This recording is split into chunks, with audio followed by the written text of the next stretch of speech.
أعوذ بالله من الشيطان الرجيم بسم الله الرحمن الرحيم إن الله وملائكته يصلون على النبي يا أيها الذين آمنوا صلوا عليه وسلموا تسليما اللهم صل على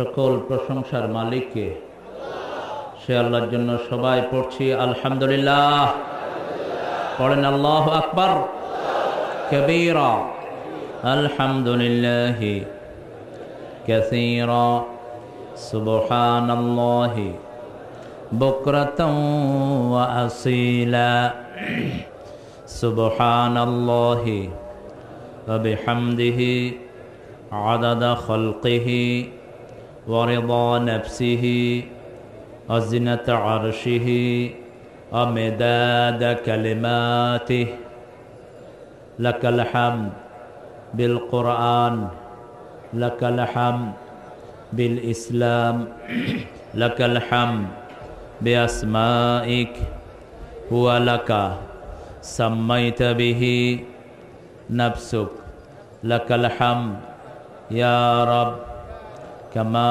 ينبغي لجلال وجهك وعظيم سلطانك আপনারা মাহফিলে এসে খুশি না বেজার? খুশির সাথে একটু বলেন তো আল্লাহু আকবার। প্রশংসা করলে নেয়ামত বাড়িয়ে দেন কে? আর প্রশংসা না করলে নেয়ামত কমিয়ে দেন কে? আল্লাহ রাব্বুল আলামিন। সেজন্য সবখানে প্রশংসা করতে রাজি আছেন তো? সবাই রাজি আছেন? দেখি কারা কারা রাজি নেই, হাত তুলে দেখান। আপনারা রাজি আছেন? ঠেলার চোটে হাত উঠায় ফেলছেন আর কি। তো ঠেলার চোটে কথা কাজগুলো আমরা না করি, আগে শুনবো তারপরে মানবো যেটা আল্লাহ বলেছেন সামি'না ওয়া আতা'না গফরানাকা রাব্বানা ওয়া ইলাইকাল মাসির। শুনলাম, মানলাম, আল্লাহ বললেন আমিও মাফ করে দিলাম। সুবহানাল্লাহ বলেন। আপনি যদি ওয়াদা দিতে পারেন শুনবো মানবো, আল্লাহ বলেন আমিও মাফ করার দায়িত্ব নেব। আলহামদুলিল্লাহ বলেন। ইসলামের যতগুলো কাজ আছে মানতে রাজি আছেন তো? সবখানে মানবেন তো? কারা কারা রাজি আছেন দুই হাত তুলে এবার আল্লাহকে দেখান। আল্লাহ আমার ভাইদেরকে কবুল করুন, জোরে বলেন আমিন। আজকের প্রথম দিনের প্রথম রজনীর সম্মানিত সভাপতি, আমাদের অনেকেরই প্রিয়ভাজন ব্যক্তিত্ব, বিশিষ্ট ব্যবসায়ী বগুড়ার মুহতারাম আব্দুল হক সাহেব, আল্লাহ তার হায়াতকে দারাজ করে দিন। স্টেজে উপস্থিত আছেন ডান দিক থেকে আমার অত্যন্ত শ্রদ্ধাভাজন ব্যক্তিত্ব, হাজার হাজার ছাত্রের ওস্তাদ, হাজার হাজার আলেমের ওস্তাদ, বগুড়ার একটি শ্রেষ্ঠ মসজিদের সম্মানিত খতিব উস্তাদুল উলামা মুহতারাম মাওলানা আলমগীর হোসাইন হাফিজাহুল্লাহ, আল্লাহ চাচার হায়াতকে দারাজ করে দিক। আরও আসতে কন আমিন। পাশে আছেন আমাদের মনে হয় সব চেয়ারম্যানের ভিতরে যিনি সবচেয়ে বেশি ভোট পেয়েছেন, মানুষের ভালোবাসা সবচেয়ে বেশি পেয়েছেন এবং যিনাকে মানুষজন সবচেয়ে বেশি ভালোবাসে, সাথে সাথে হাজার হাজার আলেমের তিনি ওস্তাদ, একটি ফাজল মাদ্রাসার সম্মানিত প্রিন্সিপাল মুহতারাম মাওলানা তায়েব আলী হাফিজাহুল্লাহ, আল্লাহ চাচার হায়াতকেও দারাজ করে দিক। আরও চিৎকার করে বলেন আমিন। পাশে আছেন চাচা, উনিও ফাজল মাদ্রাসার প্রিন্সিপাল, আলহামদুলিল্লাহ বলেন। আসলে রাসূল সাল্লাল্লাহু আলাইহি ওয়াসাল্লাম নিজে ওস্তাদ ছিলেন, এই জন্য ইসলামী আন্দোলনে ওস্তাদদের কদর সবচেয়ে বেশি। বিশ্বনবী নিজে পরিচয় দিতেন বুআস্তু মুআল্লিমান, আমি তোমাদের কাছে শিক্ষক হিসেবে প্রেরিত হয়েছি। He was the teacher of politics, sociology, biology, chemistry, whatever subject you name it, he was the teacher of it. পৃথিবীর সব বিষয়ের শিক্ষক ছিলেন মুহাম্মদ সাল্লাল্লাহু আলাইহি ওয়াসাল্লাম, যিনি নিজের পরিচয় দিতেন আনা সাইয়্যিদে বলদে আদম পৃথিবীর সকল বনি আদমের ওস্তাদ আল্লাহ আমাকে বানিয়ে দিয়েছেন, এজন্য আমার মনে কোনো গর্ব নাই। সব সময় নিচের জায়গা বেছে নিতেন, সব সময় মাটিতে বসে থাকতেন, এমন স্বাভাবিক জীবন যাপন করতেন। মক্কার কাফেররা বলতো, সাইয়্যিদুল আম্বিয়া হলে আপনি এত স্বাভাবিক জীবন যাপন করেন কেন? বিশ্বনবী একটা আঙ্গুল আকাশের দিকে তুলে বলতেন, ইয়া রাব ইন্নী আবদুক ওয়া ইবনে আবদিক ওয়া ইবনে আমাতিক নাসিয়াতি ফি ইয়াদিক রাদিন ফি হুকমিক। হে আল্লাহ, আমি আপনার গোলাম, আপনার গোলামের ঘরের গোলাম, আপনার বান্দির ঘরের গোলাম, আমার চুলের ঝুঁটি আপনার হাতের মুঠোয়, আপনার সব সিদ্ধান্তের উপর আমি গোলাম, খুশি হয়ে গেছি। একটা দোয়া নিজের জন্য খুব বেশি করতেন। বিশ্বনবী বলতেন, আল্লাহুম্মা ইজআলনি ফি আইনি সগীরা ওয়া ফি আয়ুনিন নাসি কাবীরা। আল্লাহ, আমার চোখে আমারে ছোট করে দেন, আর দুনিয়ার মানুষের চোখে আমারে বড় করে দেন। বলেন না আমিন। আমরা যেন প্রত্যেকেই আদর্শ গ্রহণ করতে পারি, আল্লাহ তৌফিক দান করুক। আমাদের প্রিয় ভাজন ব্যক্তিত্ব মুহতারাম মাওলানা আব্দুল হক চাচাকে আল্লাহ কবুল করুন। বাম দিকে আলেমের সারি, আলহামদুলিল্লাহ বলেন। আমি সবার পরিচয় দিতে পারবো না, তবে যতজন আছেন সবাই প্রিন্সিপাল, আলহামদুলিল্লাহ বলেন। প্রিন্সিপাল, এরপরে অনেকে আছেন ফার্স্ট ক্লাস ফার্স্ট হয়েছেন সব ক্লাসেই, এরকম জ্ঞানী গুণীজন এখানে বসে আছেন। সামনে বসা আছেন অনেক স্কুলের সম্মানিত স্যারেরা, বিভিন্ন পেশায় জড়িত আবাল বৃদ্ধা বনিতা, পর্দার আড়ের মা এবং বোনেরা। বগুড়ার প্রশাসনের সকল ভাইকে ধন্যবাদ জানাচ্ছি, তিনারা আমাদের এই মাহফিলের জন্য অত্যন্ত হৃদয়বান ভূমিকা পালন করেছেন। সাথে সাথে ধন্যবাদ দিচ্ছি আমার পুলিশ ভাইদেরকে, যিনারা সবচেয়ে বেশি পরিশ্রম করেন আমাদের জন্য। দোয়া করছি সাইয়েদনা ওমর ফারুক রাদিয়াল্লাহু আনহু যেই পুলিশ বাহিনী গঠন করেছিলেন, সেই পুলিশ বাহিনী যেন চিরদিন ওমর ফারুক রাদিয়াল্লাহু আনহুর আদর্শ অনুযায়ী চলতে পারে, আল্লাহ তাদেরকে তৌফিক দান করুন। যত পুলিশ, আর্মি, বিডিআর, র্যাব, বিডিআরের সদস্যরা যতজন এসেছেন, যতজন প্রশাসনিক কর্মকর্তা এসেছেন, ডিসি, এসপি, টিওনো যতজন আছেন, আল্লাহ সবাইকে ইসলামের জন্য কবুল করুন। আমরা এই মাহফিলটা বগুড়ার জন্য সবচেয়ে বড় রহমত।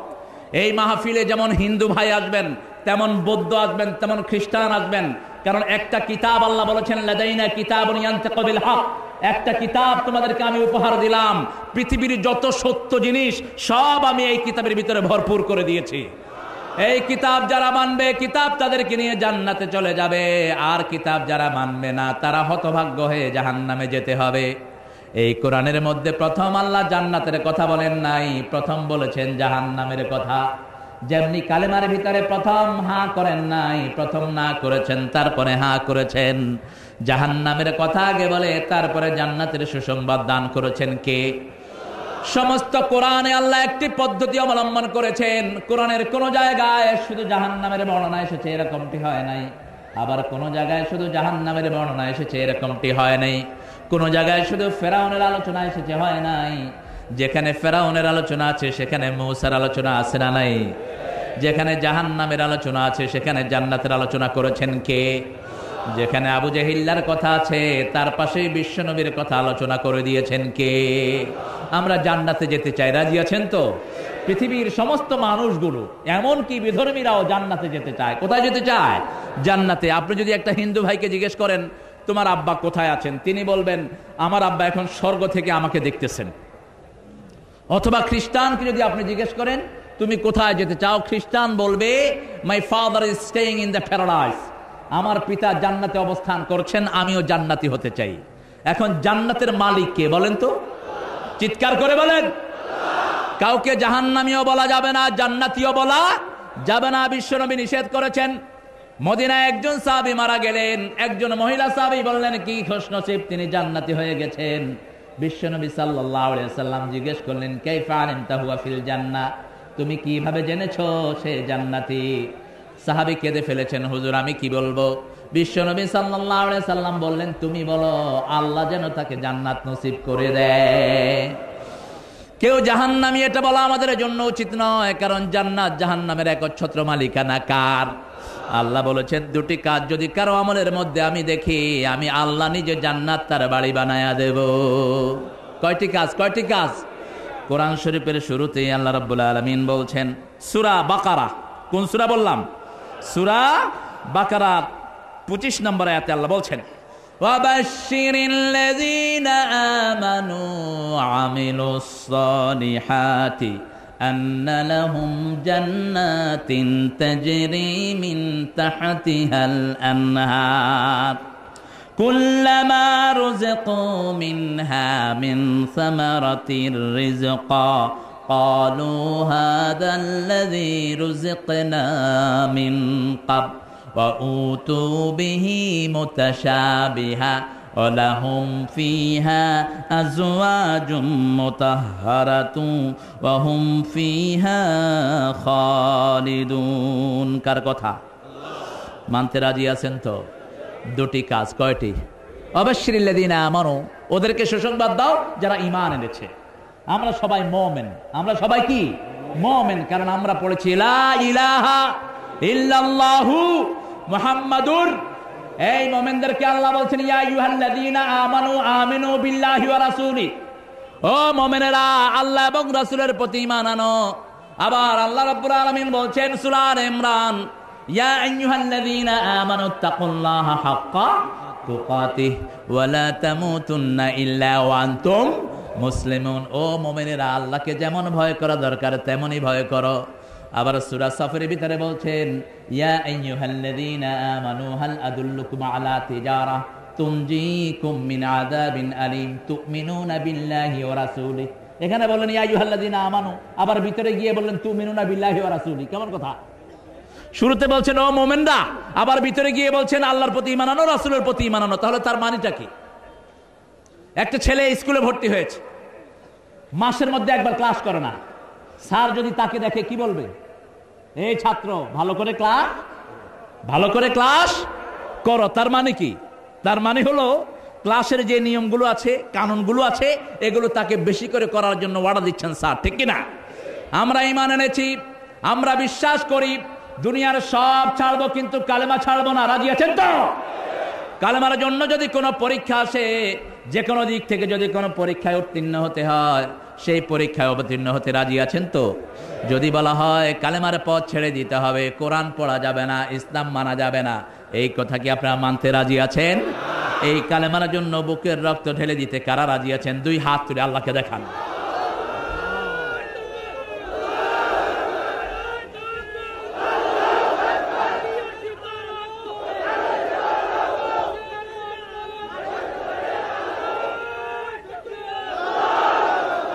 আল্লাহ হাতগুলো কবুল করুন, আরো জোরে বলেন আমিন। এখন কালেমার প্রথম দাবি হলো, ঈমানের প্রথম দাবি হলো নামাজ। প্রথম দাবি কি? সূরা বাকারার শুরুর দিকে তাকান। আমরা বললাম আমরা মুমিন। আল্লাহ বলছেন যদি মুমিন হও, আল্লাযীনা ইউমিনুনা বিল গায়বি ওয়া ইউকিমুনাস সালাতা ওয়া মিম্মা রাযাকনাহুম ইউনফিকুন। যদি তুমি ঈমানের দাবিদার হও, তোমার প্রথম কাজ হলো তুমি নামাজ কায়েম করতে হবে। যেই দল সমাজে নামাজ কায়েমের জন্য চেষ্টা করে, সেই দলভুক্ত তোমাকে হতে হবে। কে বলছেন? আমার আল্লাহ বলে দিলেন আমার কোন গোলাম যদি দেশের কোন দায়িত্ব পায়, দেশের কোন দায়িত্ববান জায়গায় যদি তাকে আমি বসিয়ে দেই, সূরা হজে গিয়ে আল্লাহ আলোচনা করেছেন আমার সেই গোলামের 4টা কর্মসূচি আমি তাকে দান করে দিই। কয়টা? আল্লাযীনা ইম্মাক্কান্নাহুম ফিল আরদ আকামুস সালাত ওয়া আতুজ যাকাত ওয়া আমারু বিল মারুফ ওয়া নাহাউ আনিল মুনকার। আমার কোন গোলাম যদি কোন জায়গায় কোন ক্ষমতায় অধিষ্ঠিত হয়, তাহলে প্রথম তার কাজ হলো নামাজ কায়েম করবে। আমরা বললাম আল্লাহ কেন নামাজকে আপনি প্রথম আনলেন? আল্লাহ বললেন এই নামাজ যদি কায়েম করতে পারো, সকল অশ্লীলতা সমাজ থেকে চিরতরে বন্ধ হয়ে যাবে। তোমার মেয়ের জন্য পাহারাদার নিয়োগ করতে হবে না, তোমার বউকে পরকীয়া প্রেমে পড়তে হবে না, তোমার অফিসের কোনো অফিসার ঘুষ খায়া পেট বড় করবে না, যদি শুধু নামাজ কায়েম করতে পারো। কে বলছেন? আমরা বললাম আল্লাহ একটু বলে দেন। আল্লাহ বলছেন ইন্নাস সালাতা তানহা আনিল ফাহশাই ওয়াল মুনকার ওয়া লাযিকরুল্লাহি আকবার।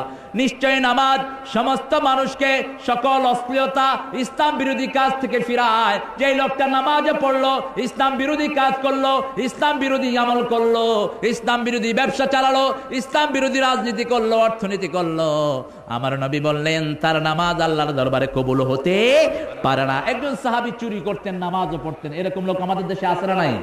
কথা বলেন না কেন? চুরি করতো, নামাজও পড়তো। হুজুর সাল্লাল্লাহু আলাইহি ওয়াসাল্লামকে সাহাবায়ে কেরাম বললেন, হুজুর আপনার এই সাহাবী খুব নামাজি, আবার সাংঘাতিক চোর। এরকম লোক আছে না নাই? ওর চুরির ভয়ে মানুষ তার ধারে কাছেও যায় না। আমাদের সমাজে এরকম আছে। নারায়ণগঞ্জে এক হাইজাকার দাঁড়াইছে কমিশনারিতে। হাইজাকার দাঁড়ায় প্রথম মিটিং এ সে ঘোষণা দিল যে আমি হইলাম বিশিষ্ট হাইজাকার, এতদিন পকেট হাইজাক করছি, যদি ভোট না দেস তোর কলিজা হাইজাক করব। এখন দেখ কোনটা করবি, হয় আমারে কমিশনার বানাবি আর নইলে হাইজাকের সুযোগ দিবি। মানুষ চিন্তা করলো এই দাগি হাইজাকার হাত থেকে বাঁচার জন্য এরে ভোট দেওয়া ছাড়া কোনো উপায় নাই। হাইজাকাররা বিভিন্ন লোকের অপকর্ম করে বিভিন্ন মানুষ সমাজের একটা দায়িত্বে আসতে চায় যাতে তার অপকর্মগুলি ঘটে যায়। বিশ্বনবী সাল্লাল্লাহু আলাইহি সাল্লাম বললেন তাকে ছেড়ে দাও, যদি তার নামাজ কবুল হয় তার চুরি বন্ধ হয়ে যাবে। কিছুদিন পরে দেখা গেল তিনার চুরি চিরতরে বন্ধ হয়ে গেছে। এজন্য চার ইমাম বলেছেন, তিন ইমাম বলেছেন, তিন ইমাম, ইমাম মালিক, ইমাম আহমদ ইবনে হাম্বল, ইমাম আরেকজনকে শাফি, এই তিন ইমাম বলছে যে লোকটা কালেমা পড়ার পরে নামাজ পড়লো না, জাস্ট কিল হিম, উকতুলুহু, তাকে হত্যা করে ফেলো। পৃথিবীতে থাকার আর তার কোনো অধিকার নাই। ইমাম আবু হানিফা একটু সফট হয়ে গেলেন, তিনি বললেন না, ওসজুনুহু, তাকে মাসজুন করে দাও, জেলখানায় ঢুকিয়ে দাও, যতক্ষণ পর্যন্ত তিনি নামাজি না হন জেলখানার ভিতরে তাকে রেখে দাও। এখন বেনামাজি ধরবেন হলো পুলিশ ভাইরা, ঠিক কি না? পুলিশ ভাইরা যদি বেনামাজি ধরতে হয়, পুলিশ ভাইদের নামাজ পড়ার দরকার আছে না নাই? আমাদের দেশে কিছুদিন আগে বিড়ির একটা নিয়ম হয়েছিল, বলা হয়েছিল যে বিড়ি টান করবে, বিভিন্ন জায়গায় বিড়ি খাবে রাস্তাঘাটে, তাকে ধরেই 50 টাকা জরিমানা করে দিবা। একজন পুলিশ ভাই এক বিড়িখোরের কাছে গেল যে ভাই তুমি তো বিড়ি খাইছো, তোমার এখন 50 টাকা জরিমানা হবে। বিড়িখোর পুলিশের হাতে গন্ধ সঙ্গে বলছে, ভাই তুমি 50 টাকা আগে আমারে দাও, তুমি আমারে দাও, আমিও তোমারে দেব। তার মানে হলো যিনি একটা আইন বাস্তবায়ন করবেন ওই আইনটা তার মানার দরকার আছে না নাই? ফলে যদি পুলিশ ভাইয়েরা বেনামাজিকে ধরতে যায়, পুলিশ ভাইয়েরা নামাজি হয়ে যাবেন। আর পুলিশ ভাই যখন নামাজি হবে, যে বিচারক বসে বিচারের রায় দিবেন তিনাকেও নামাজি হতে হবে। এইভাবে এসপিডিসি সকল যদি নামাজি হয়ে যায়, এলাকাতে বরকত বাড়বে না কমবে? আরো জোরে বলেন, বেড়ে যাবে। আমার আল্লাহ বলছেন, গোলাম ইমানের পরেই তোমরা নামাজ কায়েম করবা। আর নামাজ কায়েম করার জন্য যেই আন্দোলন, আমরা সেই আন্দোলন করব। ব্যক্তিগতভাবে নামাজের কোনো মূল্য আল্লাহর কাছে হবে না। আপনি এমন দল করেছেন যেই দলের কর্মসূচিতে নামাজ নাই, এই নামাজ আপনার জন্য গ্রহণযোগ্য হবে না। কারণ আপনার দলের বহু নেতা আছে যিনারা নামাজ পড়েন না, আছে না নাই? বহু নেতা আছে মুশরিক, এরকম দল আছে না নাই? তা আপনি তাহাজ্জুদ গুজার হলেন কিন্তু আপনার ইমাম সাহেব হলেন বেনামাজি, আপনার নামাজ আল্লাহর দরবারে পৌঁছতে পারে না। কারণ আল্লাহ রাব্বুল আলামিন বলছেন, ইন্না সাদাতানা ওয়া কুবরানা ফাআদাল্লানা ইন্না আতানা সাদাতানা ওয়া কুবরানা। কিয়ামতের ময়দানে সব নেতাদেরকে আগে ডাকবেন কে? জোরে বলেন। সূরা বনী ইসরাঈল আল্লাহ বলছেন, ইয়াউমা নাদউ কুল্লু উনাসিন বিইমামিহিম। কিয়ামতের ময়দানে আমি সব ইমামদেরকে আগে ডাকবো, সেই ইমামদের পিছনে তাদের মুক্তাদিরা লাইন ধরতে হবে। আপনার দলের ইমাম যিনি ছিলেন তিনি আপনার সামনে এনে দিবেন, তাকে কে এনে দিবেন? এই জন্য সেই দিন কিয়ামতের ময়দানে পাপিষ্ঠরা বলবে, আল্লাহ ইন্না আতানা সাদাতানা ওয়া কুবরানা ফাআদাল্লানা সাবিলা। হে আল্লাহ, আমাদের এই বড় বড় নেতাগুলো, আমাদের এই বড় বড় লিডারগুলোকে আমরা অনুসরণ করেছি, তারা আমাদেরকে গোমরা করেছে। নেতারা বলবে, ফালা তালুমুনি আলুমু আনফুসাকুম, আমাদেরকে ভৎসনা দিও না, নিজেদেরকে নিজেরা ভৎসনা দাও। একটা কোরআন নাই, হাদিস নাই, ইসলামের কোনো কথা দিয়ে তোমাদেরকে আহ্বান করি নাই। দাউতুকুম ফাস্তাজাবতুম লি, শুধু জনসমাবেশে দাঁড়িয়ে ঘোষণা দিয়েছিলাম, ভাইরা আমার, বোনেরা তোমার, দলে দলে এসে আমাদের পিছনে লাইন ধরেছো। আমরা তো এটার জন্য তোমাদেরকে কোরআন হাদিস বলি নাই, যারা কোরআন হাদিস বলেছে তাদের পিছনে কেন যাওনি? অসহায় হয়ে সেই দিন কিয়ামতের ময়দানে এই মানুষগুলো বলবে, আল্লাহ রাব্বুল আলামিন আতিহিম দাফাইন মিনাল আযাব ওয়ালআনহুম লা'নান কাবীরা। হে আল্লাহ, এই নেতাগুলোকে আযাব বাড়ায়া দাও, আর তোমার পক্ষ থেকে যত লানত আছে সব তাদের জন্য বরাদ্দ করে দাও। আর আপনার নেতা যদি হয় নামাজ কায়েমকারী, সেই নেতার পিছনে হাসতে হাসতে আল্লাহ আপনাকে জান্নাত দান করে দিবেন। কারণ জান্নাতের মূল চাবি হলো কি? আরো জোরে বলেন, চাবি কি? নামাজ। সেই জন্য আল্লাহ রাব্বুল আলামিন বলছেন, আবাশশিরিল লাযীনা আমানু মোমেনদেরকে সুসংবাদ দাও, মোমেনদের জন্য কখনো কোনো দুঃসংবাদ। সব সময় মোমেনদেরকে মাফ করে দিবেন কে? মোমেনদের জন্য তওবার রাস্তা কোনোদিন আল্লাহ বন্ধ করে দেন না। শয়তান বলেছিল আল্লাহ আনা আদিল্লু ইবাদাক হাত্তা ইয়াতাগারগার, আপনার গোলাম মৃত্যুর গড়গড়ি আসা পর্যন্ত মোমেনদেরকে আমি ধোঁকা দেব। আর আল্লাহ বললেন মৃত্যুর গড়গড়ি আসা পর্যন্ত আমার মোমেনদেরকে আমি আল্লাহ মাফ করে দেব। কারণ আমাদেরকে সবচেয়ে বেশি ভালোবাসেন কে? এই জন্য কোরআনে যত সুসংবাদ সব আল্লাহ মোমেনদের জন্য উপহার দিয়েছেন। আল্লাহ বলছেন আমার জান্নাত আমি মোমেনদের জন্য ওয়াকফ করে দিয়েছি। এই মোমেনদেরকে আমি এত ভালোবাসি, আমার জান্নাত মোমেনদের জন্য আমি বিক্রি করে দিয়েছি। আমার মোমেনরা যদি দুটি জিনিস আমাকে দেয়, আমার জান্নাত আমি মোমেনদেরকে দুনিয়াতে বিক্রি করে দিলাম। ইন্নাল্লাহা আশতারা মিনাল মুমিনিনা আনফুসাহুম ওয়া আমওয়ালাহুম বিআন্না লাহুমুল জান্নাহ ইউকাতিলুনা ফি সাবিলিল্লাহ। আল্লাহ রাব্বুল আলামিন বলছেন ইউকাতিলুনা ফি সাবিলিল্লাহি ফায়াকতুলুনা ওয়া ইউকতালুন। যারা মুমিন তাদের থেকে আমি কিনে নিয়েছি, তাদের জান এবং মালের বিনিময়ে জান্নাত আমি কিনে নিয়ে আমি জান্নাত তাদেরকে বিক্রি করে দিয়েছি। সুবহানাল্লাহ বলেন। তাদের কাজ হবে একটা, আল্লাহর রাস্তায় কতল করতে হবে। কার হুকুম? তবে মুসলমান কখনো আগে আক্রমণ করে নাই। সুবহানাল্লাহ বলেন। পৃথিবীতে কোন নবী কাউকে আগে কখনো আক্রমণ করেন নাই। সকল নবী ছিলেন defensive. someone has to attack him and he has to defend someone. আপনাকে কেউ আক্রমণ করলে আপনি সেটা প্রতিহত করবেন। এই নিয়ম দিয়েছেন কে? কে দিয়েছেন? তার আগে দাওয়াত দিতে হবে, আল্লাহর দিকে ডাকতে হবে। যুদ্ধের ময়দানে গিয়েও দাওয়াত দিয়েছেন মুহাম্মদ সাল্লাল্লাহু। তবে আমার নবী বলেছেন তিনটার জন্য তিনটা পুরস্কার আল্লাহ ঘোষণা করেছেন। প্রথম হলো কেউ যদি রোজা রাখে, আল্লাহ বলেছেন আল্লাহ তার স্বাস্থ্যটা ভালো রেখে দিবেন। আর কেউ যদি জিহাদ করে, আল্লাহ বলেছেন আমি তাকে নিজে নিরাপত্তা দান করে দেব। কেউ যদি আল্লাহ রাব্বুল আলামিনের দ্বীনের জন্য সফর করে, তার অর্থনৈতিক সমস্যা আল্লাহ দূর করে দিবেন। তসবির দানার ভিতরে আল্লাহ জান্নাত রাখেন নাই। বিশ্বনবী বলছেন আল জান্নাতু তাহতা যিলালিস সুয়ুফ, তরবারির ছায়ার তলে আমি আল্লাহ মুমিনদের জন্য জান্নাত রেখে দিয়েছি। এজন্য প্রস্তুতি নিতে হবে, আমাদেরকে প্রস্তুত থাকতে হবে। কার হুকুম? কার হুকুম? কোন দুর্বল লোকের জন্য কোরআন আসে না। এজন্য আল্লাহ বলছেন অবাশশিরিল্লাযীনা আমানু, তোমরা যারা ঈমান এনেছো তোমাদের জন্য সুসংবাদ, আমলে সালেহ করবা। একটাই কন্ডিশন দিয়েছেন, আমলে সালেহের মধ্যে একটা শর্ত থাকতে হবে, মান কানা ইয়ারজু লিকা রাব্বিহি ফালিয়ামাল আমালান সালিহা ওয়া লা ইউশরিক বিইবাদাতি রাব্বিহি আহাদা। আল্লাহ বলছেন তোমরা যারা আমার সাথে দেখা করতে চাও, আমি আল্লাহ নিজেও তোমাদের সাথে দেখা করতে চাই। আপনারা কি আল্লাহর সাথে দেখা করতে চান? আল্লাহ বলেছেন আমার যে গোলাম আমার সাথে দেখা করতে চায়, আমি আল্লাহ জাল্লা শানহু রব্বুল ইজ্জতি ওয়াল জালাল, আমিও তাদের সাথে দেখা করতে চাই।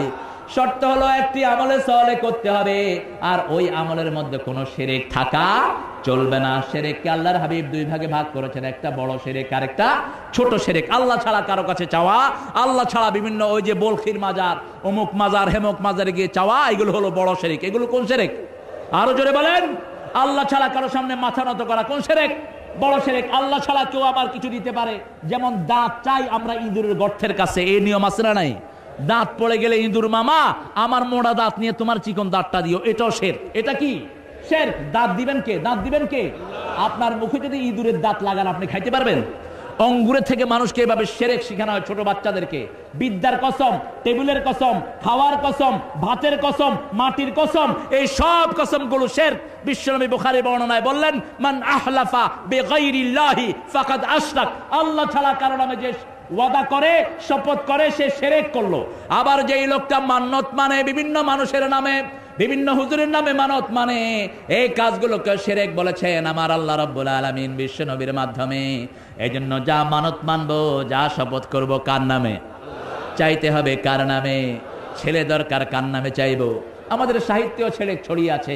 ইয়া মুহাম্মদ বেহেশত হতে খোদায়ে পাওয়ার পথ দেখাও এই দুনিয়ার দুঃখ থেকে, এবার আমায় নাজাত দাও। নাজাত চাইবেন কার কাছে? জোরে বলেন। বিশ্বনবী যখন তায়েফের ময়দানে মাইর খেলেন, ওনাকে নাজাত দিয়েছেন কে? উহুদের ময়দানে যখন দান মোবারক ভেঙে গেল, নাজাত দিয়েছেন কে? সেজন্য আমাদের যত কষ্ট সব দূর করবেন কে? আল্লাহ বলছেন, গোলাম কেন আমার কাছে চাইবি না? রাতের অন্ধকারে যখন সবাই শুয়ে থাকে, আমি আল্লাহ তো সারা রাত তোরে পাহারা দিয়ে রাখি। মাইয়ুজিবুল মুত্তারিজা দা, কে যে তোমার কলিজার যখন যন্ত্রণা ওঠে কে শুনে? দুনিয়ার কেউ শুনে না, সবার আগে শুনেন কে? সে আল্লাহ বলছেন, যদি আমলে সালে করো শিরক মুক্ত। 2 নম্বর শিরকের কথা বিশ্বনবী বলছেন, আনা উনাব্বিকুম বিআসকারি শিরকে সালাসান, আমি কি তোমাদেরকে ছোট শিরক সম্পর্কে বলবো? 3 বার বললেন মুহাম্মদ সাল্লাল্লাহু আলাইহি সাল্লাম। সাহাবায়ে কেরাম বললেন, বালা ইয়া রাসূলুল্লাহ। বলেন। বিশ্বনবী সাল্লাল্লাহু আলাইহি সাল্লাম বললেন, রিআউন নাস, মানুষের দেখানোর জন্য যে কাজ করা হয়, মানুষের দেখানোর জন্য হজ করা, মানুষের দেখানোর জন্য নামাজ পড়া, মানুষের দেখানোর জন্য কোনো বক্তৃতার মঞ্চে ওঠা, মানুষের দেখানোর জন্য কোনো টিচিং দেয়া, অর্থাৎ যা কিছু আপনি মানুষের দেখানোর জন্য করবেন সবগুলো ছোট শিরক। আল্লাহ আমাদেরকে হেফাজত করুক। আরো চিৎকার করে বলেন আমিন। আল্লাহ বলছেন, এই 2টি কাজ যদি করো কি দিব শুনো। আরো সহজ করে বললেন, আল্লাযীনা আমানু ওয়া আমিলুস সালিহাতি কানাত লাহুম জান্নাতুল ফিরদাউস নুজুলা। কেউ যদি আমলে সালেহ করে, ঈমান এনে আমলে সালেহ করে, আমার জান্নাতুল ফিরদাউস আমি তার জন্য অবতীর্ণ করে দেব। সুবহানাল্লাহ বলেন। জান্নাতুল ফিরদাউসে তাকে ভরে দিবেন কে? আল্লাহ বলছেন, শুধু জান্নাতের ভিতরে কি রেখেছি শুনো। তোমাদের জন্য সেখানে আমি বাগান রেখেছি, যে এই বাগানের নিচ দিয়ে শত শত নদী প্রবাহিত থাকবে। আল্লাহু আকবার। শত শত নদী। নাহার মানে একটা নদী, আনহার মানে অসংখ্য নদী। আনহার মানে কি? অসংখ্য নদী। একটা নদীর উপরেই তো আমরা বাড়ি বানাতে পারি না। পৃথিবীতে কোন নদীর উপরে বাড়ি বানিয়েছে এরকম বাড়ি কি কোথাও পাওয়া যায়? কথা বলেন না কেন? নদীর পাড়ে বানায়, তারপরেও সারিয়া কান্দি গেলে দেখবেন ভাইয়া চুইরা ওগুলো সব যমুনার পেটের ভিতরে চলে গেছে, ঠিক কিনা? নদীর উপরে আল্লাহ বলেছেন একটা না, আনহার তাজরি মিন তাহতিহাল আনহার, অসংখ্য নদী প্রবাহিত থাকবে। সেই নদীর উপরে আমি তোমাদের জন্য ঝুলন্ত বাগান বানিয়ে দেব। সুবহানাল্লাহ বলেন। এরকম বাগান বানানো কারো পক্ষেই সম্ভব নয়। শুধু বাগান হলো, এখন খাবার দরকার আছে না নাই? কথা বলেন না কেন? কুল্লামা রুজিকু মিন সামারাতির রিজকা ক্বালু হাযাল্লাযী রুজিকনা মিন ক্বাবল। যখনই আল্লাহ ফল খাওয়াবেন, আপনি বলবেন আল্লাহ এটা আগেও খাইছি। আল্লাহ বলবেন, আরে বেকুব, এটা খাস নাই, এটার মতোটা খাইছো, এটা মতো খেয়েছো। ও উতুবিহি মুতাশাবিহা, কাঁঠাল দিবে জান্নাতে।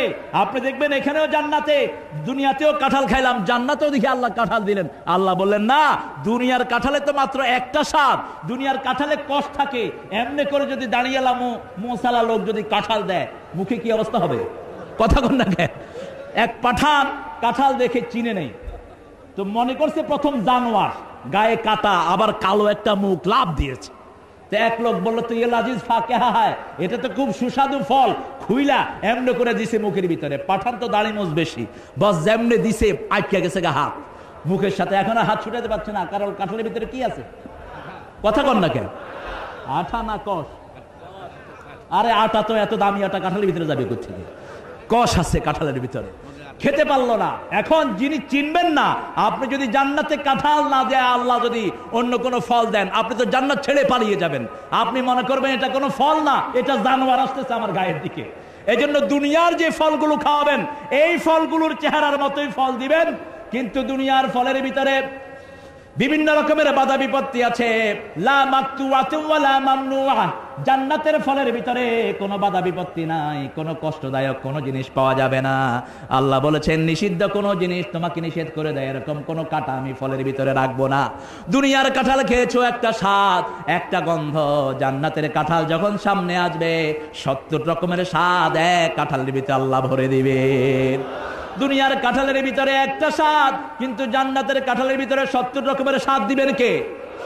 আবার দুনিয়ার কাঁঠালগুলো পচে যায়, বেশি নরম হলে আমরা খেতে পারি না, কিন্তু জান্নাতের কাঁঠালের ভিতরে এরকম কোনো অবস্থান থাকবে না। আল্লাহ বলছেন, প্রথমে ঘর দিলাম, জান্নাত দিলাম, এরপরে খাওয়া দিলাম, তারপরে 3 নম্বরে একটা জিনিসের দরকার আছে না নাই? কি সেটা? সেটা কি? বউ। ভালো। আপনারা তো বুঝে ফেলেছেন, আল্লাহ বলেছেন আজওয়াজুম মুতাহহারা, কারণ তুমি খাইলা, ঘর পাইলা, কিন্তু যদি বিবি না থাকে ঘরটা তো অশান্তি হয়ে যাবে, ঠিক কি না? আজওয়াজুম মুতাহহারা, এমন পবিত্র বউ দেব যেই বই পা তুমি নিজেও পবিত্র হয়ে যাবা, আবার এই পবিত্র বিবিকে ভোগ করার জন্য সাকাহুম রাব্বুহুম শারাবান তাহুরা, এমন শরবত তোমাকে দান করে দেব যেই শরবত খেয়ে তুমিও পবিত্র হয়ে যাবা, তোমার বিবিও পবিত্র হয়ে যাবে। সুবহানাল্লাহ বলেন। এই জন্য দরকার হলো দুটি আমল। জোরে বলেন কয়টি আমল? দুটি আমল। একটি হলো ঈমান, আরেকটি হলো আমলে সালেহ। ঈমানের প্রথম কাজ হলো নামাজ কায়েম করা, আর আমলে সালেহের প্রথম এবং চূড়ান্ত শর্ত হলো কোনো শিরকের সাথে আমার জীবন জড়ানো যাবে না। রাতের অন্ধকারে যারা নামাজে দাঁড়ায় এদেরকে সবচেয়ে বেশি ভালোবাসেন কে? আল্লাহ বলেছেন গোলাম, এটা শুধু অল্প দিনের জন্য জীবন না, এই যে পবিত্র বউ তোমাকে দিয়ে দেব, এই পবিত্র বউ পাওয়ার জন্য দুনিয়ার বিবিকে পবিত্র রাখার দরকার আছে না নাই? বিবিকে মারার দরকার আছে না নাই? হ্যাঁ, কি বলেন? বিবিকে রেগুলার ঘরে ঢুকতে এক চটকনা দিবেন, বের হওয়ার সময় আরেক চটকনা দিবেন, ঠিক আছে না? কোন নবী কি বিবিকে মেরেছেন? কথা বলেন, মেরেছেন? তো আমাদের দেশে আমরা বিবিকে মারি কেন? এরপরে আপনাদের এই যমুনার এপারে নিয়ম হলো যৌতুক না চেলে মনে করা হয় ছেলেটা বোধহয় অসুস্থ। কি সর্বনাশা বেয়ারাম ঢুকেছে! আপনি বলেন তো, দুনিয়ার বউয়ের কাছে যৌতুক খায়া জান্নাতে কি পবিত্র বউ পাওয়া যাবে? কথা বলেন। তাহলে দুনিয়ার বউর কোন বউর কাছ থেকে যৌতুক খাবো না, রাজি আছেন তো? দেখি কারা কারা রাজি আছেন, হাত তুলে দেখান। আলহামদুলিল্লাহ, আল্লাহ আপনার এই গোলামদেরকে আপনি কবুল করেন। জোরে বলেন আমিন। আরে বহু পোলাপানো হাত তুলেছে, বিয়ের শক্ত সবারই আছে, ঠিকই আছে। ঘুমিয়ে আছে শিশুর পিতা, সব শিশুরই অন্তরে। আমরা আমাদের মায়ের উপর রহম করব। বিশ্বনবী সাল্লাল্লাহু আলাইহি সাল্লামের ব্যাপারে মা আয়েশা বলতেন, নবী যখন ঘরের দিকে রওনা হতেন, তিরমিজির শরীফের বর্ণনা, নবী যখন ঘরের দিকে রওনা হতেন আমাদের মনে হতো বসন্তের সুশীতল বাতাস আমাদের ঘরের দিকে প্রবাহিত হচ্ছে। বিবিরা, বিশ্বনবী সাল্লাল্লাহু আলাইহি সাল্লামের সকল বিবির উপরে তিনি এত ইহসান করেছেন। আল্লাহর হাবিবের ব্যাপারে মা আয়েশা বলতেন, কোনদিন রাগ করা তো দূরের কথা, চোখ রাঙিয়ে কোনো বিবির সাথে কথা বলেন নাই মুহাম্মদ সাল্লাল্লাহু আলাইহি সাল্লাম। আল্লাহর হাবিব বিবিদেরকে মারা তো দূরের কথা বলেছেন, দুনিয়ার কোনো মেয়েকে তুমি গালি দিতে পারবা না। ও আমার উম্মতেরা, কান খাড়া করে শুনো, লা তাসুব্বুল বানাত ইন্নী আবুল বানাত, আমার কোন নারী উম্মতকে তোমরা গালি দিবা না, কারণ আমি নবী মুহাম্মদ দুনিয়ার সব নারীদের পিতা। সুবহানাল্লাহ বলেন। কে বলেছেন? কে বলেছেন? আল্লাহ বলে দিয়েছেন। সেজন্য আমার দুনিয়ার বিবিকে আমরা পবিত্র রাখবো। চারটা কাজ করলে বিবিরা পবিত্র থাকবে। কয়টা কাজ?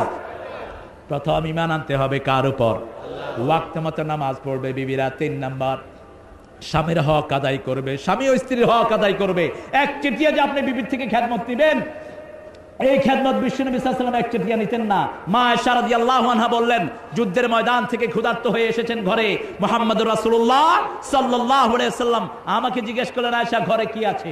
আমি বললাম, হুজুর, লজ্জিত হয়ে গেলাম, বললাম, হুজুর ঘরে তেমন কিছু রান্না বাড়া হয় নাই, আপনি একটু অপেক্ষা করেন, আমি আপনার জন্য রান্না বাড়া করে আনছি। মা আয়েশা বলছেন, আমি আটার খামির করলাম, বিশ্বনবীর মধ্যে আর কোনো আওয়াজ পেলাম না। আমি ঘরে এসে দেখি গর্দান থেকে তলোয়ার নামায়া ওই তলোয়ার দিয়ে বসে বসে তরকারি করতেছেন মুহাম্মদুর রাসূলুল্লাহ সাল্লাল্লাহু আলাইহি ওয়াসাল্লাম। আমি বললাম, হুজুর আপনি আমাকে এত ভালোবাসেন? বিশ্বনবী বললেন, আয়েশা রে, ঘরের কাজে আমি তোমাকে একটু সহযোগিতা করছি। মা আয়েশা বলতেন, আমি ছোট ছোট কালো কালো সাহাবীদের কুস্তি যুদ্ধ দেখতে পছন্দ করতাম। আমি ছিলাম অল্প বয়সে, কুস্তি দেখা আমি বড় বেশি পছন্দ করতাম। বিশ্বনবী নিজে আমাকে কুস্তি দেখার জন্য নিয়ে যেতেন, আর আল্লাহর হাবিবের এই নরম হাতের উপর থুতলি দিয়ে আমি সেখানে কুস্তি দেখতাম। বিবির সমস্যা আমাদের দেশে সবচেয়ে বেশি। আমাদের দেশের বিবির সমস্যা সবচেয়ে বেশি। এক এক ঘরে অনেক কন্যা দায়গ্রস্ত পিতা আছেন, কন্যাদেরকে বিয়ে দিতে পারছেন না, এটাকে মুসিবত মনে করেন। আল্লাহর হাবিব সাল্লাল্লাহু আলাইহি ওয়াসাল্লাম বলছেন, বুখারী শরীফের বর্ণনা, কোন কন্যা দায়গ্রস্ত পিতা যদি কন্যার উপর সন্তুষ্ট থেকে কন্যার লালন পালনের ব্যবস্থা করেন, ওই কন্যার জন্য আল্লাহ রাব্বুল আলামিন নিজে আপনার গুনাহগুলো মাফ করে দিবেন। একটা মেয়ে যদি ঘরে লালন পালন করেন, কয়টা মেয়ে? একটা মেয়ের কথা বলছেন তিরমিজির বর্ণনায়। একটা মেয়েকে লালন পালন করলেন, কোন ছেলেকে তার উপরে প্রাধান্য দিলেন না, মেয়েটিকে মেরে ফেলার চিন্তা করলেন না। এই মেয়েকে লালন পালনের কারণেই ওই পিতা মাতাকে আল্লাহ রাব্বুল আলামিন নাজাত দান করে দিবেন। বিশ্বনবী সাল্লাল্লাহু আলাইহি ওয়াসাল্লামের একজন সাহাবী বাজারে যাচ্ছেন, বুখারীর বর্ণনা। হুজুর বললেন, তুমি কোথায় যাও বাজারে? কেন? আমার ছেলের জন্য একটা জামা কিনে আনবো। বিশ্বনবী সাল্লাল্লাহু আলাইহি সাল্লাম বললেন, তোমার কি শুধু ছেলেই আছে নাকি? সাহাবী রাদিয়াল্লাহু আনহু বললেন, হুজুর আমার মেয়েও আছে, মেয়ের জন্য কি কিনবে? সাহাবী রাদিয়াল্লাহু আনহু চুপ করে বসে আছেন। আল্লাহর হাবিব সাল্লাল্লাহু আলাইহি সাল্লাম বললেন, আগে মেয়ের জন্য কিনবা, তারপরে ছেলের জন্য কিনবা। মেয়েকে ওই অধিকার দান করেছেন কে? এই যে লেডিস ফার্স্ট বলা হয়, এটা ইংরেজদের সেইং না। ইংরেজরা হলো বিশ্ব চোর। ইংরেজদের যত কৃষ্টি কালচার সব ইসলাম থেকে হাইজ্যাক করেছে। তারা বলে ওল্ড ইজ গোল্ড, বিদ্যা হলো স্বর্ণ। আর আমার ইসলাম বলেছে বিদ্যা হলো অকার। মাল্লাম ইয়ারহাম সগীরানা ওয়ালাম ইউআক্কির কাবীরানা ফালাইসা মিন্না। সাইয়েদনা ইব্রাহিম আলাইহিস সালাম দেখলেন এখান দিয়ে কিছু দাড়ি সাদা হচ্ছে। আল্লাহকে জিজ্ঞেস করলেন, মা হাযা ইয়া রাব্বি, আল্লাহ এটা কি, এটা সাদা হয় কেন? আমার বাপ আযরের তো সাদাটা হয় নাই, আমার সাদা হয় কেন? আল্লাহ বলেন, হাযা ওয়াকারুক, এটা তোমার সম্মান, এটা তোমার মর্যাদা, এটা তোমাকে গোল বানিয়ে দিবে। সুবহানাল্লাহ বলেন। Quiet movement of the best reward of the life. Quiet movement is the best reward of the life. ইংরেজরা এই কথাটা ছড়ায়। তারা বিভিন্ন বড় বড় পোস্টার বের করে, সেখানে একটা প্রকৃতিক সিন দিয়ে সেখানে নিচে লিখে রাখে quiet movement best reward of the life. নীরবতা হলো জীবনের জন্য সবচেয়ে বড় উপহার। এটা তাদের কথা না, এটা বলেছেন মুহাম্মদ সাল্লাল্লাহু আলাইহি সাল্লাম। মান সাকাতা নাজা, যে নীরব থাকলো সে নাজাত পেয়ে গেল। সুবহানাল্লাহ বলেন। এইভাবে লেডিস ফার্স্ট এটা বলেছেন প্রথম মুহাম্মদ সাল্লাল্লাহু আলাইহি সাল্লাম। নিজের বিবিদেরকে ওটের উপর উঠালেন, উঠে সাহাবীকে বললেন, আমার গ্লাসগুলোর দিকে খেয়াল রেখো, আস্তে আস্তে টেনো যাতে আমার গ্লাসগুলো ভেঙে না যায়। সুবহানাল্লাহ বলেন। গ্লাসের সাথে তুলনা করলেন বিবিদেরকে। কেন? বিবিরা অল্পতে রাগ করে, ঠিক না ভাই? ঠিক কথা কন না কেন? আমাদের দেশে বিবি আছে না নাই? চারিদিকে বিবি, খুঁজে নেন কয়জন বিবি লাগবে, সব বিবি আর বিবি। বিবিরা দেখবেন খামু না, আচ্ছা খায়ও না। তা আমরা করি কি? যখন বিবি কয় খামু না, কয় তুই খাবি, তোর বাপেও খাবে। আছে না নাই? বাস, এরপরে বিবির উপর করে কড়াকড়ি করে, এদের সংসারও যায়, পরিবারও যায়। গত পরশুদিন একটা জার্নাল পড়ছিলাম, কানাডা আমেরিকা থেকে আমাদের দেশে এখন ডিভোর্সের হার বেড়ে গেছে। কোথায় কোথায় তালাক দিচ্ছে কিছু অসভ্য মার্কা পোলাপান, ঠিক কিনা? আবার কিছু মেয়ে দুই একটা পয়সার চাকরি পাওয়ার কারণে স্বামীকে কোনো তোয়াক্কাই করে না, এরকম মেয়ে আছে না নাই? আবার তারপরে এনজিও গুলো শিখাচ্ছে কিসের বর কিসের ঘর, যেমন খুশি তেমন কর। এই স্লোগানটা হলো কুফরি স্লোগান। এই স্লোগান যে মহিলা শিখবে সে কুফরি করলো। একটা বিবাহিত মেয়ের জীবনে সবচেয়ে বড় নিয়ামত হলো তার কি? চিৎকার করে বলেন কি? স্বামী বেকুব হক, কিন্তু তোমার স্বামীর দাম তোমার কাছে সবচেয়ে বেশি। মা ফাতেমা জাহরা ঘরে এসে কাঁদছেন। আল্লাহর হাবিব বললেন, মা বিকে ইয়া ফাতেমা, কি হয়েছে, কাঁদো কেন? বিশ্বনবী সাল্লাল্লাহু আলাইহি সাল্লামকে ফাতেমা বললেন, হুজুর বাবা আলী আমার উপর রাগ করেছেন। বিশ্বনবী টেক লাগিয়ে বসা ছিলেন, সোজা হয়ে বললেন, এখন কি অবস্থায় রেখে এসেছো? কি অবস্থায় রেখে এসেছো এখন? ফাতেমার খবর না নিয়ে আলীর খবর জিজ্ঞেস করলেন মুহাম্মদ সাল্লাল্লাহু। যেই ফাতেমাকে জীবনে কখনো আলাদা করেন নাই, মদিনাতে মসজিদ বানিয়ে এই মসজিদের পাশেই ফাতেমাকে ঘর বানিয়ে দিয়েছেন। যেই ফাতেমাকে কখনো চোখের আড়াল করেন না, আর বলতেন ফাতেমা আমার কলিজার টুকরা, নয়নের পুতলি। যে ফাতেমাকে কষ্ট দেয় সে আমাকে কষ্ট দেয়। সেই নবীর রহমা বলছেন, জামাইকে আলীকে কি অবস্থায় রেখে এসেছো? বললেন, এখন সন্তুষ্ট চিত্তে রেখে এসেছি। তারপরেও নিজের কলিজার টুকরা মেয়ের দিকে তিনটা কথা ছুড়ে দিলেন মুহাম্মদ সাল্লাল্লাহু। আল্লাহর হাবিব বললেন, ফাতেমা তোমার উপর অসন্তুষ্ট তোমার জামাই, এই অবস্থায় যদি তুমি মারা যেতা, আমি তোমার বাপ হইয়া তোমার জানাজা পড়াতাম না। ও ফাতেমা, কান খাড়া করে শুনো, তুমি যদি মরিয়মের মতো মহিয়সী নারী হও, তোমার স্বামী যদি শরীর কারণে তোমার উপর অসন্তুষ্ট থাকে, তোমার কোনো ইবাদত আল্লাহর দরবারে কবুল হবে না। ও ফাতেমা, সব সময় তোমার জামাইকে তুমি খুশি রেখে দিও। আবার স্বামীদের ব্যাপারে বললেন, ও দুনিয়ার স্বামীরা, সারা দুনিয়ার অনেক মানুষ তোমাকে সার্টিফিকেট দিল, সেই সার্টিফিকেট আল্লাহর কাছে খুব একটা গ্রহণযোগ্য হবে না। কিন্তু তোমার বউ যদি তোমার কাছে সার্টিফিকেট দেয় তোমার ব্যাপারে, সেই সার্টিফিকেটের দাম আল্লাহর কাছে বেশি না কম? জোরে বলেন, খেয়ারুকুম খেয়ারুকুম মিলা নিসাইকুম, তোমাদের মধ্যে সবচেয়ে ভালো ওই মানুষ যে তার বিবিদের কাছে ভালো। কথাটা বলে বিশ্বনবী বললেন, আমি আমার বিবিদের কাছে সবচেয়ে ভালো। সুবহানাল্লাহ বলেন। বিশ্বনবী সাল্লাল্লাহু আলাইহি সাল্লাম বিবিদেরকে সময় দিতেন। মা সাফিয়া রাদিয়াল্লাহু আনহা বলছেন, আমি ঘোড়ায় ওঠা পছন্দ করতাম, উটে ওঠা পছন্দ করতাম। বিশ্বনবী হাঁটু পেতে দিতেন, সেই হাঁটুতে পা রেখে আমি ওটের উপরে উঠতাম, আমার উটের রশি ধরে হাঁটতেন মুহাম্মদ সাল্লাল্লাহু। বিবিদেরকে সময় দিবেন, বিবিদের বিভিন্ন রুচি আপনি জানবেন, কারণ একজন পুরুষ আর একজন মহিলার মধ্যে রুচির ভিন্নতা আছে না নাই? এটা শুরু থেকেই আল্লাহ বলে দিয়েছেন। জান্নাতে দুইজনকে একসাথে থাকতে বলেছেন আদম হাওয়াকে, কিন্তু খেতে বলেছেন আলাদা। উসকুন আনতা ওয়া যাওজুকাল জান্নাহ ওয়া কুলা মিনহা রাগাদান হাইসু শাইতুমা, both of you stay together in the paradise। তোমরা দুইজন, ও আদম আর ঈভ, তোমরা দুইজন জান্নাতে একসাথে থাকো, but you shouldn't eat together. তোমরা একসাথে খাবা না, কারণ মেয়েদের খাওয়ার ভিন্নতা আছে না নাই? কথা বলেন না কে? মেয়েরা ঝাল একটু বেশি খায় না কম? টক আপনি ভাত দিবেন আর তেঁতুল দিবেন, কোনটা আগে শেষ হবে? তেঁতুল শেষ হয়ে যাবে। অনেক মেয়ে আছেন এরকম তেঁতুল খায়, আপনি তার রুচিটা জানবেন।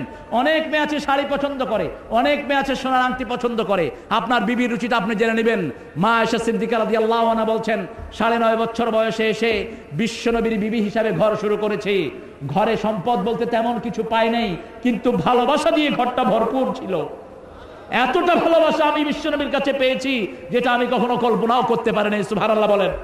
বিশ্বনবী সাল্লাল্লাহু আলাইহি ওয়াসাল্লাম একই সাথে বসে আয়েশাকে খাওয়াতেন। আর আমাদের অনেক স্বামী আছে, বিবি খেলো কিনা সেই খবরও রাখে না, এরকম ডাকাইতে আছে না নাই? কথা বলেন। নিজের খাওয়াটা রেডি, একদম চাকরানির মতো, খাওয়া দাও, এটা দাও, সেটা দাও। আর ঘরে ঢুকার আগের তো এমন ডাক মারে মনে হয় ফেরাউন ঢুকতেছে ঘরের ভিতরে, পোলাপান সব পালিয়ে যায়। এরকম লোক আছে না নাই? ঢুকার আগে ওই হই, পোলাপান মনে করতেছে বাপ নামক ফেরাউন ঘরের দিকে আসতেছে। আমি এরকম এক লোকের সাথে তার বাসায় গেলাম, তিনি ঢুকার আগে এরকম ডাক দিলেন। আমি বললাম, ভাই ডাক দিলেন কেন? কয়, হুজুর ছেলে মেয়েদেরকে খুব কন্ট্রোলে রাখতে হয়। গিয়ে ঘরের ভিতরে গিয়ে দেখি মনে হয় মরা ঘরের ভিতরে ঢুকেছে, কোনো সারা শব্দ নাই, পোলাপান সব ভেগে গেছে, কারণ এটা কোনটারে কি করে কি জানি। আমি বললাম, এই স্বভাব আপনি পেয়েছেন কোথায়? এই স্বভাবের সাথে ইসলামের কোনো মিল নাই। বিশ্বনবী বাহির থেকে এসেই প্রথম হাসান হোসেনকে ডাকতেন। সাইয়েদনা ওমর ফারুক বলছেন, আমি মসজিদে নববীতে নামাজের পরে ঘরে খেয়ে এসে বিশ্বনবীকে দেখতে গেলাম, গিয়ে দেখি আল্লাহর হাবিব ঘোড়া সেজেছেন, এরকম হাতের মধ্যে হাত রেখে হাঁটুর উপরে নিজের শরীর রেখে মসজিদে নববীতে হুজুর হাঁটছেন। হুজুরের ঘাড়ের উপরে বসে আছেন হুসাইন রাদিয়াল্লাহু আনহু, পিছন থেকে বাগ দিচ্ছেন সাইয়েদনা হাসান রাদিয়াল্লাহু আনহু। আমি কেঁদে ফেললাম আর বললাম, হাসান হুসাইন দুনিয়ার সর্বশ্রেষ্ঠ বাহন আল্লাহ তোমাদেরকে দান করে দিয়েছেন। বিশ্বনবী শুনে বললেন, শুধু বাহনই শ্রেষ্ঠ নয়, বাহকদেরকেও আল্লাহ শ্রেষ্ঠত্ব দান করে দিয়েছে। এইভাবে শিশুদেরকে আদর করতেন মুহাম্মদ সাল্লাল্লাহু আলাইহিস সাল্লাম। নামাজের ভিতরে পোলাপান দেখলে আমরা বিরক্ত হই, কিন্তু বিশ্বনবী মসজিদ নববীতে আসরের নামাজ পড়ছেন, ঘরের থেকে ছুটে এসে হুসাইন রাদিয়াল্লাহু আনহু বিশ্বনবীর ঘাড়ে বসে আছেন। আল্লাহর হাবিব আসরের নামাজের সিজদাটাকে লম্বা করে দিলেন। সাহাবায়ে কেরাম নামাজ শেষের পরে বললেন, হুজুর এত লম্বা সিজদা তো কখনো আপনাকে দিতে দেখি না, এত লম্বা সিজদা আজকে দিলেন কেন? অসুস্থ হলেন নাকি? বিভিন্ন রকমের অসুবিধা হয়েছে নাকি? ওহী এসেছে নাকি? হুজুর বললেন, না, কোনোটাই হয় নাই। আমার হোসাইন আমার ঘাড়ে বসা ছিল, তাকে আমি কষ্ট দিতে চাই নাই, সেই জন্য আমি নামাজের সিজদাটাকে লম্বা করে দিয়েছি। বিশ্বনবী কারককে দেখলে সন্দেহ দূর করে দিতেন। রাতের বেলায় সাফিয়াকে নিয়ে হাঁটছেন রাদিয়াল্লাহু আনহা, 4 জন সাহাবীর সাথে দেখা হলো। হুজুর তাদেরকে আগে সালাম দিয়ে ডেকে বললেন, শুনো, আমার সাথে কোন মহিলা হাঁটছে তোমরা জানো নাকি? কারণ সন্দেহ হতেই পারে। আপনি একজন মসজিদের ইমাম, আপনি স্কুলের একটা ছাত্রীর সাথে কথা বলছেন, ছাত্রীটা হয় আপনার ভাতিজি, এরকম হতে পারে কিনা? কিন্তু মুসল্লিরা দেখলো আপনি একটা মেয়ের সাথে কথা বলছেন, আপনি ওই মুসল্লিদের মনটা পরিষ্কার করে দিলেন না। ওই মুসল্লিদের মনে খারাপ ঢোকার সন্দেহ আছে না নাই? তারা গিয়ে বলবে, এই কোন ইমামের পিছনে নামাজ পড়স, দেখছি ওই মাইয়ার সাথে খাড়ায় খাড়ায় কথা কয়, ঠিক কিনা? এই জন্য এই কাজগুলো করতেন মুহাম্মদ সাল্লাল্লাহু। মন পরিষ্কার করে দিতেন। রাতের বেলায় হাঁটছেন মা সাফিয়াকে নিয়ে, হুজুর সাল্লাল্লাহু আলাইহি ওয়াসাল্লাম সাহাবাদেরকে ডেকে বলেন, আমার সাথে কে কোন মহিলা হাঁটে তোমরা জানো? সাহাবায়ে কেরাম বললেন, হুজুর আমরা কিছু মনে করি না। বিশ্বনবী সাল্লাল্লাহু আলাইহি সাল্লাম বললেন, তোমরা মনে করো না ঠিক, কিন্তু শয়তান তোমাদের রগে রগে প্রবেশ করতে পারে। আমি তোমাদের মনগুলোকে পরিষ্কার করে দিচ্ছি। আমার সাথে যেই মহিলা হাঁটছেন, এই মহিলা হলো তোমাদের মা সাফিয়া রাদিয়াল্লাহু আনহা। আপনার বিবি রাগ করেছে, মা আয়েশা রাগ করতেন বিশ্বনবীর উপর। আল্লাহর হাবিব বলছেন, মুসলিম শরীফের বর্ণনা, মা আয়েশা রাগ করতেন আল্লাহর হাবিবের উপর। শুধু একবার দুইবার না, অসংখ্যবার। ইফকের ঘটনায় যখন মা আয়েশা চলে গেলেন বাপের বাড়ি, আয়াত নাজিল হওয়ার পরে আবু বকর রাদিয়াল্লাহু আনহু গিয়ে বললেন, এই আয়েশা, উশকুরিল্লাহ উশকুর মুহাম্মদ সাল্লাল্লাহু আলাইহি ওয়াসাল্লাম, আল্লাহর শুকরিয়া আদায় করো, মুহাম্মাদের শুকরিয়া আদায় করো সাল্লাল্লাহু। আয়েশা বললেন, ওয়াল্লাহি তাল্লাহি বিল্লাহি, আল্লাহর কসম করে বলছি, মুহাম্মাদের শুকরিয়া আমি আদায় করব না। মুহাম্মদ সাল্লাল্লাহু আলাইহি ওয়াসাল্লাম আমাকে ভুল বুঝেছেন। বিশ্বনবী ঘরের সব কাজে বিবিদেরকে সহযোগিতা করতেন। আপনার বিবি রাগ করলেন, আপনি তার রাগ ভাঙায়া দেন।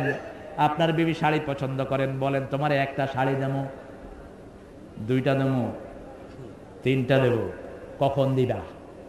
রাগ শেষ, কখন দিবা? ভাঙায়া দেন রাগ। সেদিন ওমর ফারুক রাদিয়াল্লাহু আনহুর কাছে সিরিয়া থেকে এক লোক এসেছে, নিজের বিবির ব্যাপারে বিচারে দিবে। সেদিন ওমর ফারুক রাদিয়াল্লাহু আনহুকে ডাকলেন। তিনার ছিল খেজুর পাতার ছাউনির ঘর, বাহির থেকে ডাকলেই শোনা যায়। তিনি বিবি তিনাকে এমন এমন কড়া কড়া কথা বলছিলেন, ওই লোকটা শুনে দৌড় মেরেছে। সেদিন ওমর ফারুক বেরিয়ে দেখে যে লোকটা চলে যাচ্ছে, বললো, এ ভাই, তুমি কি আমাকে ডেকেছিলা? কি কাজে এসছো? কয়, আমার কাজ হয়ে গেছে। হয়ে গেছে মানে কি কাজে আসছিলা? কয়, না, আমার বউ আপনার বউয়ের থেকে অনেক ঠান্ডা। সেদিন ওমর ডাকলেন, ডেকে মসজিদে নববীতে বসালেন। বসিয়ে বললেন, আমার প্রিয় ভাইটি, যেই ঘরে আমার বিবি থাকে ওই ঘরটি কার? ওই লোকটি বলল, ওমর, ওই ঘরটি আপনার। বাচ্চাগুলো কার? আপনার। কাজগুলো কার? আপনার। এবার ওমর ফারুক শান্ত মেজাজে বললেন, যেই মেয়েটি, যেই মহিলাটি নিজের বাপের বাড়ি ছেড়ে, মায়ের বাড়ি ছেড়ে, আত্মীয় স্বজন সব ছেড়ে আমার ঘরে এসে আমার ঘরটা সারাদিন পাহারা দেয়, আমার কাজগুলো করে, আমার ছেলেগুলোকে লালন পালন করে, সে মেয়ের দুই একটা কথাও কি আমি শুনতে পারবো না? যদি তার দুই একটা কথাও আমি না শুনতে পারি, কি অধিকার আমি এই মেয়েটাকে দান করলাম? ওই মুসলমান বলল, ওমর, আমার বোঝ হয়ে গেছে, আমি আর কোনোদিন বিবির সাথে রাগারাগি করব না। আল্লাহ রাব্বুল আলামিন বললেন, এই দুনিয়ার বিবিকে যদি পবিত্র রাখেন, তাহলে আখিরাতে আল্লাহ রাব্বুল আলামিন পবিত্র বিবি দান করবেন। এই বিবিকে সকল বিবির থেকে সুন্দর করে দিবেন কে? আরো জোরে বলেন। আমি এখানে লন্ডনে এক জায়গায় তাফসীর করছিলাম, তো একজন পুরুষ আমাকে বলল, হুজুর, যেই বিবি আমার বাংলাদেশে এই দুনিয়াতে আছে, এই বিবি যদি জান্নাতে আল্লাহ দেয়, এই জান্নাতে আমি যাবো না। বিবি বলল যে, এই স্বামী যদি আল্লাহ আমার জান্নাতে যায়, ওই জান্নাতের আমার কোনো দরকারই নেই। আমি বললাম, আপনার দুইজনের পর দুইজনে তো খেপলেন খেয়ে। তো স্বামী বলছে, এই বিবি সারাদিন আমার কান ভারী করে। আর স্ত্রী বলছে, আমার স্বামীর সারা শরীরে একটা বিশাল পেট, পূব দিকে হাঁটলে পশ্চিম দিকে পেটটা চলে যায়, এই পেটুকে নিয়ে আমি করুম কি? আমার আল্লাহ বললেন, মা তাশতাহি আনফুসুকুম, আপনি যেমন সুন্দর আপনার জামাইকে চাইবেন, এর চেয়ে সুন্দর আপনার জামাইকে করে দিবেন কে? জুমার দিন জান্নাতে একটা বাজার হবে। আল্লাহর হাবিব সাল্লাল্লাহু আলাইহি সাল্লাম বললেন, ওই বাজারে যখন পুরুষেরা বাজার করতে যাবে, পুরুষকে আগের চেয়ে অনেক সুন্দর আল্লাহ তাদেরকে সেদিন বানায়া দিবেন।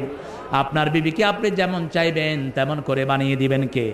মা তাশতাহি আনফুসুকুম ওয়া লাকুম ফিহা মা তাশতাহি আনফুসুকুম ওয়া লাকুম ফিহা মা তাদদাউন নুজুলাম মিন গফুরুর রহিম।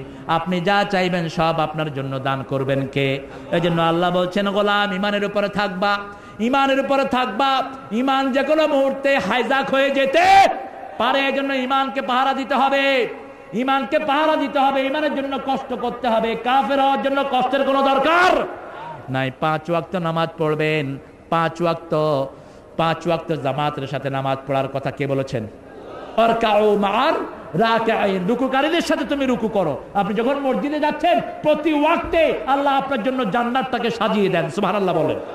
এজন্য যেই দলের ভিতরে নামাজের কর্মসূচি আছে, সেই দল আমরা করব। যে দলের ভিতরে ইমানের কাজ আছে, তেলাওয়াত করলে ইমান বাড়িয়ে দেন কে? আরো জোরে বলেন। শুধু সূরা ফাতিহা তেলাওয়াত করেন, আপনার ইমান বাড়িয়ে দিবেন কে? যে কোনো একটা সূরা তেলাওয়াত করেন, যেখান থেকে তেলাওয়াত করেন আপনার ঈমান আল্লাহ বাড়িয়ে দিবেন। এজন্য আল্লাহ বলছেন ওয়াবাশশিরিল্লাযীনা আমানু ওয়া আমিলুস সালিহাতি আন্না লাহুম জান্নাতিন তাজরি মিন তাহতিহাল আনহার কুল্লামা রুযিকু মিনহা মিন সামারাতির রিজকা ক্বালু হাযাল্লাযী রুযিকনা মিন ক্বাবল وأوتوا به متشابها ولكم فيها أزواج مطهرة وهم فيها خالدون। দুটি আমল করে আমরা যেন স্থায়ী জান্নাতে হতে পারে আল্লাহ তৌফিক দান করুক। আরো চিৎকার করে বলেন আমিন। সুবহানাকাল্লাহুম্মা বিহামদিকা আস্তাগফিরুকা ওয়া আতুবু ইলাইক। আমি এখানেই আমার কথা শেষ করছি।